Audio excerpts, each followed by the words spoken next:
పూర్వం యాదవులు ఆవులను కాచుకుంటూ ఉండేవాళ్ళు శేషాచల అడవుల్లో. అయితే ఆవులు అంటే రాజు, చంద్రగిరి రాజు, చంద్రగిరి రాజుల ఆవులు కాచుకుంటున్న యాదవులు సాయంత్రం వెళ్ళి పాలు తీస్తారనమాట. ఉదయం అంతా కాసుకొని సాయంత్రం వెళ్ళి పాలు తీస్తారు.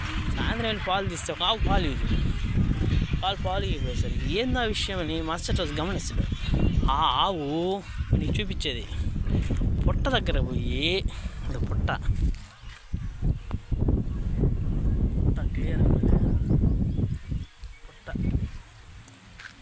ఆ పుట్ట దగ్గర పోయి పుట్టలో పాలు ఇడుస్తూ ఉంటుంది. లోపల వెంకటేశ్వర స్వామి పాలు తాగుతుంటాడు.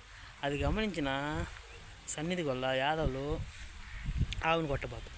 అప్పుడు పుట్టలో నుంచి స్వామి బయటకు వచ్చేసరికి ఆయన కనిపిస్తాడు. అందువల్ల ఫస్ట్ దర్శనం యాదవులు చేసుకున్నారు కాబట్టి మీరే వాకిలు చేయండి ఆయన వరం ఇస్తాడు సన్నిధి వాళ్ళకి. అదనమాట కథ. అసలు యాక్చువల్గా ఆవులు కాసుకునే వాళ్ళు తీసేది.